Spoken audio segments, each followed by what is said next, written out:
Hello बच्चों, आज हम पढ़ने जा रहे हैं हिंदी का एक लेसन जिसका नाम है कौन सबसे आगेकारी। चलिए फिर पढ़ते हैं। आगेकारी होना एक अच्छे बच्चे का गुण माना जाता है। आज्ञा का पालन न करने पर दंड भी मिलता है।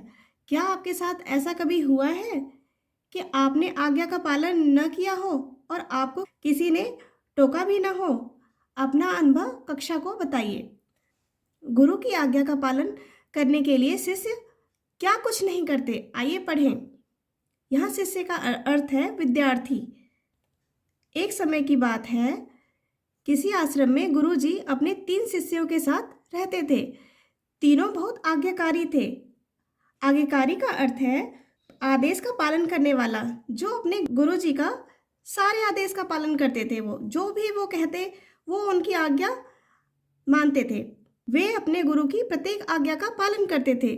सुबह सुबह तीनों नित्य कर्म के बाद गुरुजी के पास शिक्षा लेने के लिए बैठ जाते। दोपहर में पास के गांव में भिक्षा मांगने चले जाते और जो कुछ भी मिलता उससे भोजन बनाकर वे पहले गुरुजी को खिलाते, फिर बचा भोजन आपस में बांटकर खाते थे। एक दिन गुरुजी ने तीनों शिष्यों की परीक्षा लेने का निश्चय किया।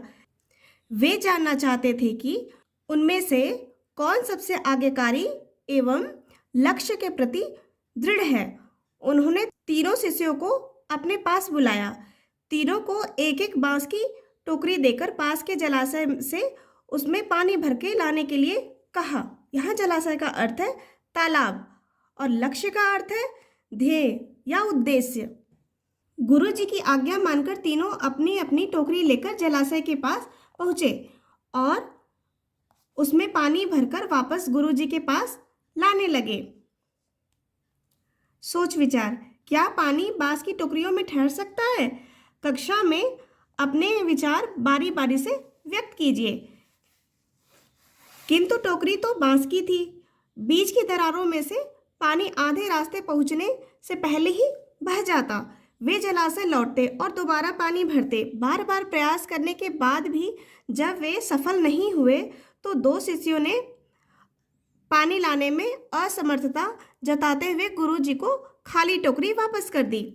असमर्थता का अर्थ है कार्य करने में सक्षम ना होना। उन्होंने गुरुजी से कहा, हम इसमें पानी भर के इस टोकरी में नहीं ला सकते। सोच विचार, अगर आप उन शिष्यों में से एक होते तो क्या करते? सोचकर उत्तर दीजिए।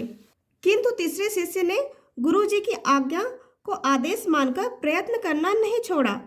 प्रयत्न करना का अर्थ है यहाँ पे कोशिश करना। उसने बार बार अपनी कोशिश करना जारी रखा।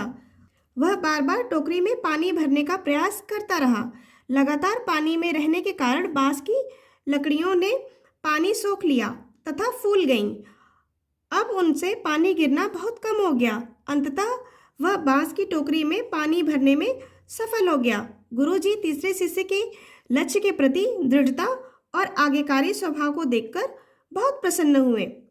मेरी यह वीडियो अगर आपको पसंद आती है तो प्लीज़ इसे लाइक करिए, शेयर करिए और मेरे चैनल को सब्सक्राइब करिए। Thank you.